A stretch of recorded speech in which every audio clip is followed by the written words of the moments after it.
और भोपाल से ही बड़ी खबर, जहां बीजेपी ने कार्य समिति की सूची डिलीट कर दी है। जातियों को लेकर सवाल उठ रहे थे और इस सवाल जब उठने लगे उसके बाद ये सूची डिलीट कर दी है। बता दें आपको कि व्हाट्सएप ग्रुप पे बहुत तेजी से ये सूची आई थी, जारी की गई थी, लेकिन उसके बाद से तत्काल प्रभाव से जब जातियों को लेकर सवाल उठने लगे, जो यहाँ पर लिखे हुए थे नाम के आगे, उसके बाद बीजेपी ने ये सूची डिलीट कर दी है। मीडिया प्रभारी लोकेंद्र कराशर ने ये सूची जारी की थी। सूची में नेताओं की गलत जाति लिखी हुई थी और उसी की वजह से बीजेपी अब बैकफुट पर है। ये भी आपको बता दें, जातियों को अब सुधारा जाएगा। जो जातियां यहाँ लिखी है, कुछ जातियां गलत लिखी हुई है, उसके बाद ये सूची दोबारा जारी की जाएगी।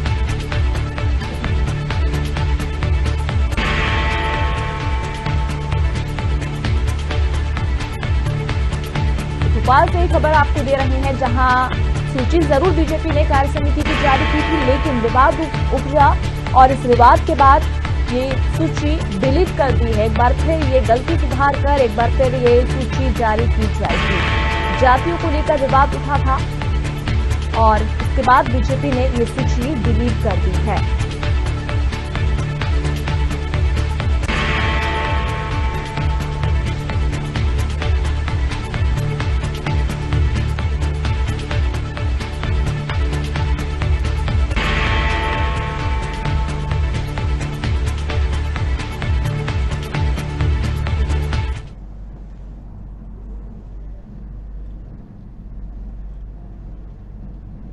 और चलिए इसी खबर पर ज्यादा जानकारी लेते हैं। भोपाल ब्यूरो देवेंद्र पटेल हमारे साथ फोन लाइन पर जुड़े हैं।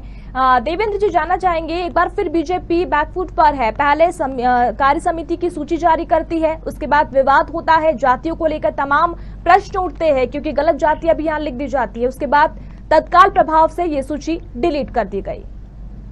बिल्कुल नया, देखिए कि जब ये सूची डिलीट करने का एक कारण ये भी निकलकर सामने आया है कि जब ये सूची जारी हुई तब जितने भी पदाधिकारी जिनके नाम थे, उनके नाम के आगे उनकी जाति का वहां पर जिक्र किया गया था।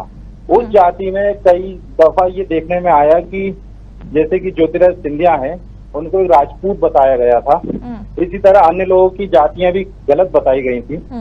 यही वजह रही कि जब ये सब चीज निकलकर सामने आई, सोशल मीडिया पर जब इस चीज को लेकर मुद्दा बना, तब कहीं जाकर बीजेपी प्रदेश कार्यालय से इस सूची को व्हाट्सएप जो बीजेपी का अधिकृत एक ग्रुप है उससे डिलीट किया गया।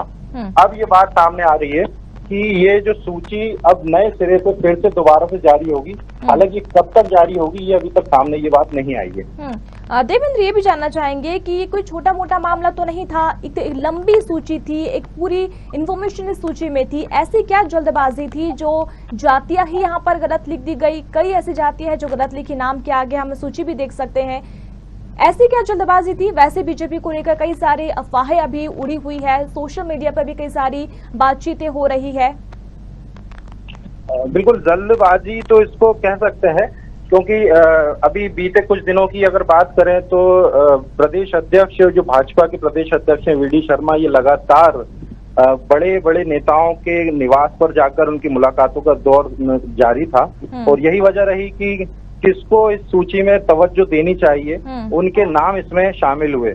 मैं आपको बता दूं कि जैसे ज्योतिरादित्य सिंधिया के जो समर्थक थे, जो अभी कुछ ही माह पहले ज्योतिरादित्य सिंधिया के साथ बीजेपी में शामिल हुए थे, वो इतने बड़े नेता नहीं है, लेकिन उनको कार्य समिति की सदस्य में इसमें शामिल किया गया।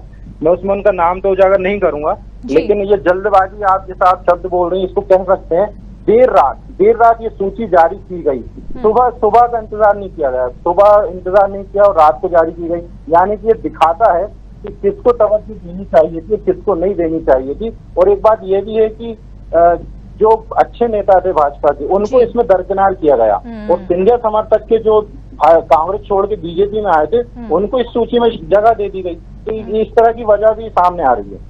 जी, चलिए शुक्रिया देवेंद्र जी हमसे जुड़ने के लिए, तमाम जानकारी के लिए। तो कहीं ना कहीं जल्दबाजी की गई, सुबह तक का भी इंतजार नहीं किया और उसके बाद सूची तो जारी कर दी, लेकिन गलती यहाँ पर जातियों को लेकर दिख रही है। तवज्जो की बात करें तो कुछ ऐसे नेताओं के नाम यहाँ छोड़ दिए गए हैं, जिस तरीके से बात कही जाए थी सिंधिया समर्थकों को यहाँ तवज्जो दी गई है, लेकिन जिनके नाम होने थे वो भी इस सूची में नहीं दिखे गए। बहरहाल आपको बता दें कि सूची डिलीट कर दी गई है। अब गलती सुधार कर एक बार फिर सूची जारी की जाएगी।